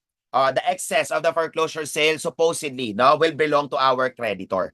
Okay, the creditor pledgee by default will be the one entitled to the excess except kung may stipulation na mapupunta yan sa ating debtor pledgor. Pero by default nga kay creditor pledgee mapupunta. Okay? Pero kung yan ay less than that unpaid amount or the unpaid obligation, then meron ka ditong deficiency. And in that case, bawal nang mag-recover ng deficiency ang creditor natin. Which will be one of the distinctions that we will cover later on when it comes to a mortgage and a pledge. Kasi sa mortgage, generally pwede pa. Sa pledge natin, bawal nang mag-recover ng deficiency. Ang premise lang dyan or ang rational kung bakit hindi pinapayagan makarecover ng deficiency ay dahil lugi din naman talaga ang pledgor. Because on the entire time na may contract of pledge tayo ay deprived of possession siya. Kaya parang kawawa naman kung lugi pa or kung kulang pa ang naging foreclosure sale, pagbabayaran mo pa pagkatapos, hindi niya na nga nagamit yung object. Now, at any rate, whether yan ay more than or less than that of the unpaid obligation, extinguish na in full ang ating principal obligation. Okay? Hindi na magmamatter yan. Basta nag-foreclosure sale ka na, full extinguishment. Kaya ang pinag-uusapan natin, regardless of the result ng ating foreclosure sale. Okay? Now, ito lang ang kakaiba. Kapag credit or receivable, ayan, okay, para lang mas palpable sa atin, receivable. Okay, ang ating binigay dito as object of the pledge. Okay, pinapayagan natin diyan si creditor pledgee na kolektahin. At pwede niya nang i-apply yung amount na nakolekta niya sa obligation na applicable sa kanya, pero kung may susobra, ibabalik niya yan sa pledgor. Okay, so ito, para lang ma-imagine nyo. Kunwari ito si D, may utang dito kay creditor, let's say 20,000 pesos that is due on December 31 of 2024. Okay, to secure the obligation, nagbigay itong si D ng promissory note. Okay, amounting to 25,000 yung promissory note na yan at supposedly due and demandable. Okay, itong promissory note executed by X, ayan, on October 31, 2024. Okay, kung sakali na dumating yung October 31, 2024, pwedeng kolektahin ni C yung 25. No, kung saan yung 20,000 i-apply niya sa sarili niya, yung 5,000 ibabalik niya na sa debtor. Okay? Sir, akala ko ba pag merong excess sa foreclosure napupunta kay creditor by default? Take note, dito wala tayong foreclosure dahil nauna na naging due and demandable yung credit or yung receivable. Okay? Kaya ina-apply lang yung amount that will be due to the creditor pledgee, yung excess ay babalik pa rin sa debtor natin. Hindi katulad pag foreclosure sale, nagkaroon na ng non-payment dahil naging due and demandable na yung principal obligation mismo. No? Kaya as a consequence, pag nagkakaroon ng excess, kay creditor binibigay ng batas. Okay? Pero yun nga, no, dito wala pa tayong foreclosure. No? Kasi ito yung madalas na nagkakaroon ng lituhan. Okay? Pag credit ang gagawing subject matter ng ating contract, of pledge. Now, other rules. Okay, unang-una, after the public auction, ino-notify din natin si pledger or the owner with regards the results of the foreclosure sale. Any third person na merong karapatan over the object and also satisfy the obligation para mapigilan na lang yung foreclosure. Now, babayaran niya na lang yung unpaid obligation dyan. And kung sakaling there will be two or more things that will be given by way of pledge, na pwede naman piliin lang ni pledgee kung ano ang ibibenta. At ang pwede niya lang i-foreclose ay yung sapat lang. No? Kaya kung yung sa unang object pa lang, nag-foreclosure na siya, sapat na na-cover na yung buong obligation, hindi na kailangan mag-foreclosure sale pa with regards the other object. Now, those that will be necessary for the payment of the obligation lang ang magiging foreclosure natin. Okay? Now, kung sakaling may third party pledger with regards the principal obligation, pareho ang kanyang karapatan sa guarantor. No? Kaya pwede siyang magpa-reimburse with regards the obligation covered, the interest and expenses na binayaran ng pledge foreclosure.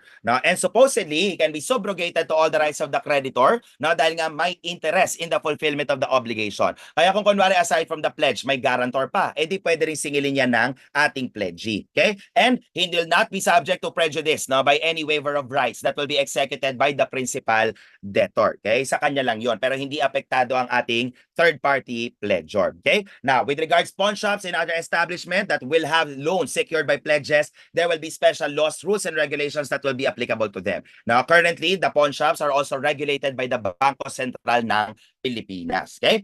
Now, sa legal pledge, ito lang ang medyo kakaibang rule natin. Una, is that they are created by operation of law. Yan yung 546, I think that will be the builder, planter, sower in good faith. Yung 1731 will be the provision on the supplier of labors and materials. Yung 1994 will be the one applicable to deposits. Okay? Pero again, they are created by operation of law. No? Kaya particularly, pareho na rin ang premise na yung object ay nasa possession ng pledgee, okay, as security for the payment of the unpaid obligation. No? Pero ang kakaiba lang dito, dalawang bagay. No? Una, may requirement tayo dito na dapat merong demand.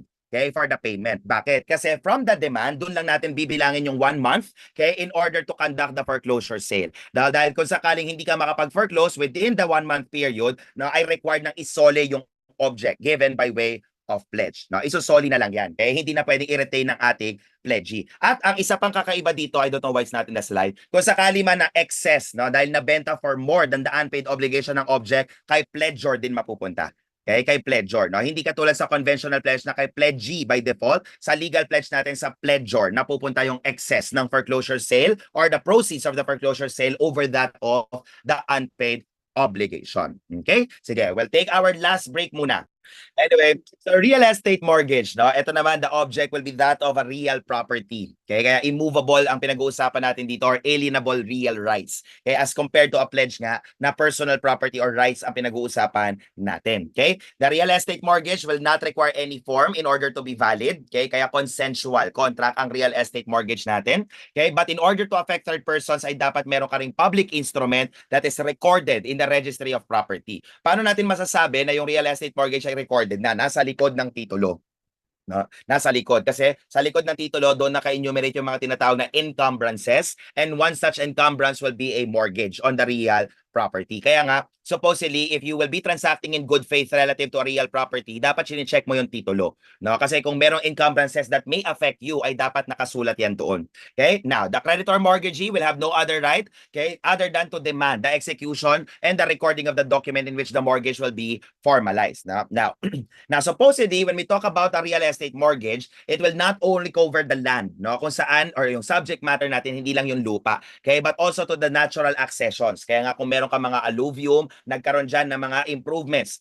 Okay? So, yung bahay, no, or yung building, ayan, automatically covered na rin kagad yan ng mortgage, no? Pag binortgage ang lupa. Logical lang naman yan. Kasi kung kunwari, hindi kasali yung bahay or yung building, na hindi kasali. Tapos na foreclose na yung mortgage sa lupa, may highest bidder ka na. So iba ang may-ari ng lupa, tapos ikaw pa rin ang may-ari ng bahay. So paano ka pupunta dun sa bahay mo nang walang trespassing? Ano yan, mag-zipline ka, no? O magpa-parachute ka, no? Kaya logically, dapat kino-cover na rin yung mga improvements, even the growing fruits and income that may be arising from that particular real property. And kung sakali man na nasira ang real property, no, at meron ka makukuha sa insurance, yung indemnity, now that you will be able to get, okay, will also be covered by our real estate mortgage. Or kung sakali man na-expropriate ng government yung lupa mo, no, or nabili ng gobyerno through eminent domain, kasali din yung proceeds, no, ng expropriation na yan sa magiging coverage, no, ng ating real estate mortgage. Okay? Now, as to the principal obligation, generally that which is agreed upon only by the parties, kung ano man yung loan. Now, yun nga lang dito, pwede tayong mag-cover ng tinatawag na future advancements.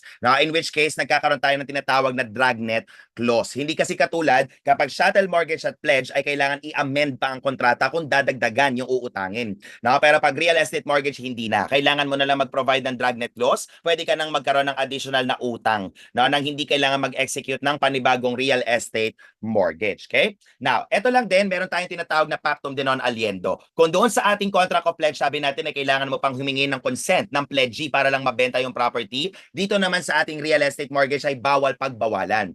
Now, a pactum de non aliendo is a stipulation that prohibits the mortgagor from disposing the mortgage property which is considered void. Now, kaya ang datingan dito na ay absolutely allowed dapat, no, na mabenta pa rin yung object na yan kahit, okay, subject matter yan ng contract of mortgage natin. Okay? Kung sakaling magkakaroon nga ng third party transferee dahil binenta sa kanya yung object ng ating real estate mortgage at registered ang ating mortgage, no, then he will be bound by the foreclosure of the property. Ibig sabihin wala siyang magagawa kung hindi payagan, no, yung foreclosure sale relative to the mortgage property. Nevertheless, dahil nga wala namang substitution na nagiging principal debtor siya, kung magkakaroon ng deficiency, hindi siya liable dyan. No, dahil yan ay liability pa rin ng principal debtor dapat unless there will be substitution. No, kasi kung substitution, nagiging principal debtor siya. No, kaya pagbabayarin siya ng deficiency. Yan yung mga tinatawag nilang pasalo. Na in layman's terms, yun yung tinatawag na pasalo. Pag nagbenta ng real property na in installment pa, sasaluhin ng iba yung installment na babayaran pa, no, on that particular loan. Okay? Now, in the foreclosure, pwede ditong judicial, okay, in which case the rules under Rule 68 will be the one followed. Pwede rin namang extrajudicial, kung saan ang susundin natin will be Act number 3135. Okay? Now, the notice will be a requirement only sa judicial lang. Sa extrajudicial foreclosure, hindi yan required unless there will be stipulation. But in judicial foreclosure, a notice must be provided by posting in 3 public places 20 days prior to the foreclosure sale at dapat may publication pa in a newspaper of general circulation. Okay? Now, sa proceeds. Ito, ang tatandaan lang natin is that the mortgage contract is considered as a mode of payment. Okay, or as a means of payment or settlement. Kaya kung sakali na ang foreclosure proceeds natin ay mas malaki than the unpaid obligation, so magkakaroon ka dito ng excess. Okay, magkakaroon tayo ng excess na pupunta yan kay mortgagor. No, kay mortgagor yan mapupunta. Pero pag kinulang, no, yung pambayad ng foreclosure sale, kinulang pambayad, kaya dito may deficiency pa. Okay, pinapayagan natin dito si creditor mortgagee na maningil pa rin ng deficiency na yan kasi nga pambayad lang ang mortgage. No, yan nga sabi ng Supreme Court na separate contract pa rin na ang ating contract of mortgage. Kaya it will only be a means to recover the unpaid amount. Kaya pag may sobra, ibabalik kay mortgagor. Pag kulang, pwede pa rin singilin. No, pwede pa rin singilin ang ating principal debtor. Okay? Now, sa real estate mortgage lang din, meron tayong concept ng redemption right. No? Kung saan nga after the foreclosure sale ay pwede pa rin bawiin yung object, no? By exercising the redemption rights. At kapag yan pertains to our extrajudicial foreclosure, the general rule will be 1 year. Now, from the date of foreclosure ang ating period of redemption. Pero by way of exception, kung sakali, no, ng ating debtor ay juridical person at yung creditor ay bangko, no, then 3 months or the registration of the sale, whichever is earlier, will be our redemption period. Eh sir, paano kung kunwari, no, nag-foreclose nga, ganyan ang sitwasyon natin, bangko ang creditor, juridical person ang debtor. Nag-foreclose kunwari today, na August 20, kinabukasan, meron kagad certificate of sale, ni-register agad, edi wala ng redemption right. No, kasi nauna yung registration ng certificate of sale natin, no. Although napakalaking himala niyan, no, kung kinabukasan ay meron ka na kagad certificate of sale. No, in fact, may mga kaso ako dating hinahandle sa Maybank na tumagal na ng 2 taon na, 3 taon na, napalitan na ang judge, hindi pa rin nabibigay yung certificate of sale. No, kaya kinakailangan pang imandamus yung korte, no, para lang ma-issue na para lang mapirmahan na ang certificate of sale. Kasi ito, kahit extrajudicial ang tawag natin, no, yung sheriff ng korte pa rin na nagbebenta, yung certificate of sale pa rin dyan, ang pumipirma ay yung judge. Okay, pinipirmahan pa rin ng judge yung certificate of sale that will be issued. But mind you, that the exceptional period will be applicable only if the creditor is the bank and the debtor is a juridical person. In one board exam question, pinagbaliktad yan. Ang debtor yung bangko, no? At yung creditor yung juridical person. Doon tayo sa general rule na 1 year. Okay, pag ganyan ang mangyayari. Although syempre sa totoong buhay, hindi naman nangyayari yun. No? Dahil ang trabaho ng bangko ay magpautang. No, kaya kung ang bangko na ang nangungutang, baka may malinas sa kanyang operations, 'di ba? Pero yun nga, pagdating kasi sa board exam, no, lumalabas pa rin yung mga bagay na hindi naman nangyayari sa totoong buhay. Dahil nga, guni-guni nyo lang ang board exam. Katang isip lang. Isa lang itong masamang panaginip. Okay? Lumalabas pa, no? Para lang masabi na may twist okay, doon sa question. Kasi sa general banking law, yung exceptional period na yan, kaya dapat si bank ay creditor. Okay? Siya dapat ang creditor. Now, sa judicial foreclosure naman, the rules of court provide that the equity of redemption, yan yung technical term na ginagamit natin, will be 90 to 120 days. However, the Supreme Court has been consistent na hindi nakakat or natitigil ang equity of redemption hanggat walang order confirming the sale. No? Kaya it can go beyond the 120-day period. No? But, of course, on an objective type question, ang isasagot natin yung 90 to 120. Okay? Dahil yun ang laman pa rin ng rules of court natin. Okay? And then, last contract will be the chattel mortgage. Now, dito naman sa chattel mortgage natin, personal property din ang kino-cover natin dyan or rights for that matter. Okay? Pero dito, wala dapat nagiging delivery. Okay? Kasi kung magkakaroon ng delivery ng object, pledge dapat ang magiging contract dyan. No? Kaya hindi dapat nagkakaroon ng delivery. Ang possession yan ay na kay mortgagor pa rin. Okay? Now, the chattel mortgage will require na dapat meron tayong tinatawag na affidavit of good faith. No? At literal ito. Now, both parties will execute the affidavit promising that they are entering the contract only to secure an obligation at hindi ito for purposes of fraud.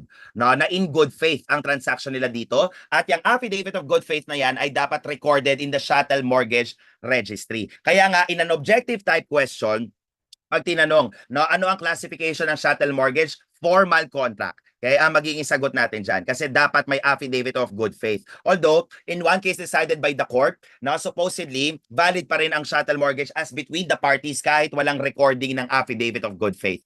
Now, yun ang nagiging legal effect. Kasi ang premise na lang doon ay pareho silang at fault for not recording the affidavit of good faith. No, kaya wala silang remedy against each other. Parang naging effective na rin ng chattel mortgage. But again, on an objective type question, formal contract. No, ang classification natin sa chattel mortgage natin. Ngayon, kung ang object ng ating chattel mortgage will be that of a vessel sa marina, ang recording natin ng affidavit of good faith, kung yan naman ay vehicle, no, sa land transportation office, no? Kaya kung sakali na ikaw ay kumuha ng kotse, no, tapos minortgage mo yan sa bangko, okay? In that case, chattel mortgage ang coverage niyan. Pag nabayaran mo na yan in full, na i-release ka na ng bangko in the obligation, sa LTO ka kukuha, no, na dapat ma-release na yung affidavit of good faith at matatanggal ng encumbrance upon the property. Okay? Now, the coverage will only be the debts that are existing and indicated in the affidavit of good faith. Hindi katulad nga sa real estate mortgage na may dragnet clause, wala tayong ganun pag chattel mortgage. Kasi kung magdadagdag ka ng obligation, kakailanganin na i-amend yung affidavit of good faith. No? Kaya walang concept ng dragnet clause kapag chattel mortgage ang pinag-uusapan natin. Okay? And with regards to the disposal, as a rule ay bawal. No? Dahil it will constitute a criminal act punishable under Article 319 of the Revised Penal Code. Pero syempre, that's on the premise na binenta mo ng walang consent. Now, on the part of the creditor, mortgagee, no? Kasi kung sakali naman, pwede ngang i-transfer, no, yung loan obligations na meron ka, lalo-lalo na sa bangko, kung papayag naman ang bank. Kaya yun nga lang kasi yan, syempre, the personal qualifications are considered, no, in a loan where there will be that substantial amount, no, kung bibili ka ng kotse. Okay? Pero as a rule nga, nagiging criminal act yan if you dispose of that. Bakit ganun? No? Bakit pag real property pwede? Kasi nga, immovable ang real property.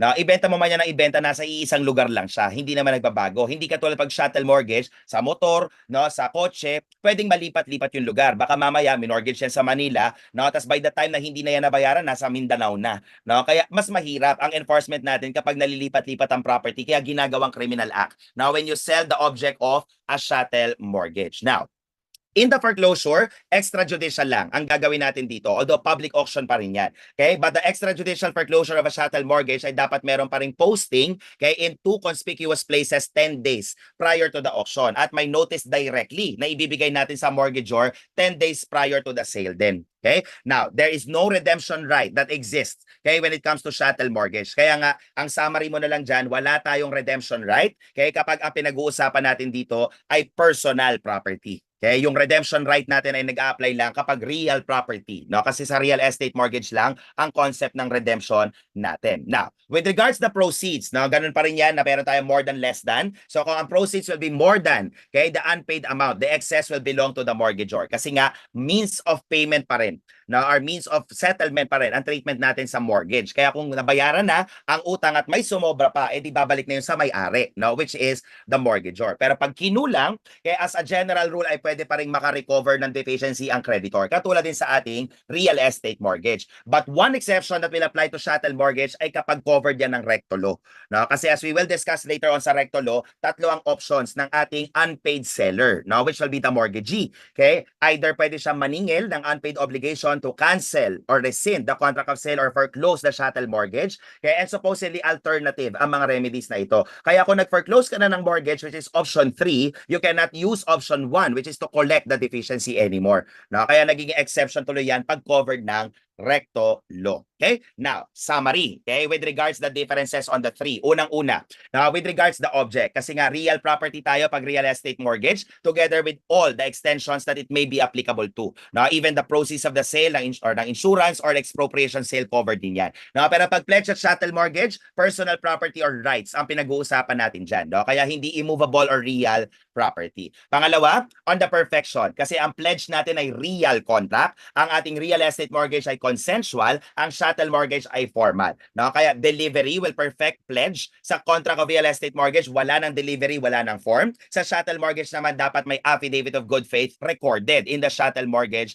registry. But in all instances, to affect third persons ay dapat meron kang public instrument. Okay? Now, with regards to possession, sa pledge lang tayo nagkakaroon ng transfer. Now, sa mortgages, lagi pa rin yung nasa mortgagor natin. Ganito lang iisipin nyo dyan. Now, kung kunwari kumuha ka ng kotse, a car would normally have an economic useful life of 5 years. Now, kaya nga the maximum period din kadalasan with regards a chattel mortgage over a car is 5 years also. Now, can you imagine na nag-mortgage ka nga dahil bumili ka ng kotse, hindi mo naman magamit kasi nire-require ng possession ay na kay mortgagee. Di ba mukhang tanga? No, by the time na makuha mo dahil fully paid ka na sa loan, fully depreciated na ang kotse. Kaya from a logical perspective, sa mortgage ay dapat na nasa owner mortgagor natin ang possession ng mga property na yan. Sa pledge lang yung may transfer tayo dahil nga real contract ang ating contract of pledge. Okay? With regards to principal obligation covered, sa real estate mortgage nga lang tayo may dragnet clause. No, na pwede kang mag-cover ng future advancements na hindi na kailangan mag-amend pa ng kontrata. Pero sa pledge natin at sa chattel mortgage ay yung obligations existing lang. Okay? At the time the contract was entered into. No, dahil nga kung magdadagdag ka ng utang that will be covered by the same objects, no, ay dapat mag-amend pa tayo ng kontrata. Okay? Now, with regards to the disposal or sale of the thing during the pendency of the contract, sa pledge, again, tatlo. Valid, basta may consent ng pledgee. Ownership transfers to the buyer, okay? But possession remains with our creditor pledgee. Now, and again, the delivery mode will be tradisyo longa mano. Sa real estate mortgage, valid. In fact, pag pinagbawal, yun nga yung sa at nagiging pactum de non aliendo na nagiging void.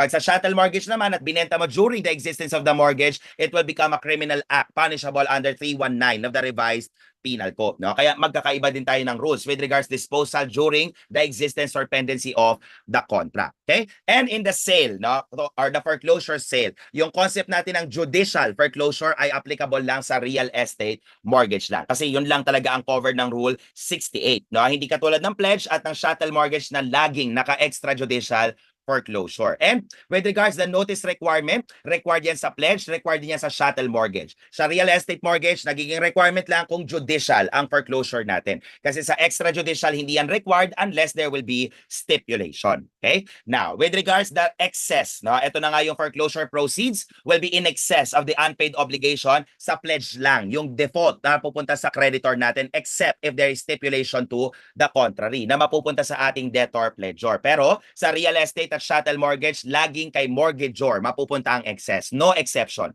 No, dahil nga means of payment. kaya ang ating mortgage, paulit-ulit ako ha, para eto nga pag nag-exam kayo, kadalasan na magiging effect niyan, no, ay naririnig nyo pa rin ang boses ko habang nag-exam. So ako ang iyong konsensya. Ang mortgage, means of payment. Okay? Means of payment, no? Kaya kung sumobra na sa kailangan bayaran, edi ibabalik na dun sa may-ari, no? Which again is our mortgagor. Pero kung magkakaroon ng deficiency dahil mababa ang foreclosure proceeds compared to the unpaid amount, si pledge natin, si creditor pledgee ay hindi na pwede makarecover ng deficiency. No exception to the rule. In fact, if there will be stipulation to the contrary, void, no, yung recovery ng deficiency ng creditor pledgee. Pero sa mortgages, no, general rule ay pwede. Okay, pwede makarecover kasi nga means of payment lang. So kinulang na pambayad yung mortgage natin, no? Yun nga lang sa chattel mortgage natin except ng kapag covered ng recto law. Kung saan nga yung chattel mortgage foreclosure ay option 3 na and the recovery of the deficiency will be option 1, no? And alternative nga dapat na pag napili mo na yung isa, bawal na yung ibang options pa. Okay? Kaya yun lang ang nagiging kakaiba pag recto law, applicable lang sa chattel mortgage. Okay? And sa redemption, again, wala tayong redemption right when it comes to pledge and chattel mortgage dahil nga personal property ang kino-cover niyan. Nasa real estate mortgage lang meron. And nasa general rule nga, sa ating extrajudicial foreclosure, 1 year. Okay, ang magiging redemption period except, again, if the bank is a creditor and the debtor is a juridical person, in which case, 3 months or registration of the sale, whichever is earlier. Okay, although yan yung mismong wording sa batas, no? The redemption period will be until registration not exceeding 3 months. Pero para mas madali natin maalala, 3 months or registration, whichever is earlier. Okay? Kasi mas madali nyo naaalala talaga or nare-recall pag may whichever eh. Na, and pag judicial foreclosure nga, the equity of redemption will be 90 to 120 days. Okay? But again, it can be more than 120 days kung sakaling wala pang order confirming the sale. Now, sabi attorney, formal contract lang din po ba ang real estate mortgage? Hindi. Consensual. Ang magiging classification yan with regards perfection. Okay? So that concludes the law on credit transactions, now, which again will account for 3 questions based on the current TOS of the BOA. Next meeting will cover the law on sales na maigsi 3 questions lang pero hindi siya kaigsian. No? Napakahaba no, ng law on sales kaya dyan medyo unfair. At any rate, na again, I will leave you with this quote na bago tayo magtapos, it's better tired than idle and tired means you did something today towards reaching your dream. No? Ayan, it's better tired than idle. Yan ang laging sinasabi ko when I was in law school. Na nagaling kang trabaho, pupunta ka ng law school, pag uwi mo mag-aaral ka pa. Ang iniisip ko na lang, it's better tired than idle. No? Dahil wala naman ako mararating kung ako ay lagi lang nagpapahinga. But of course, rest is still an important part of the process. Pero I hope it can be a little push. No? That can be helpful for you with this particular reminder. Okay? Maraming salamat sa pag-attend at sa panonood nitong ating discussion ng government procurement credit transactions. Goodbye everyone. Stay safe and God bless. Thank you.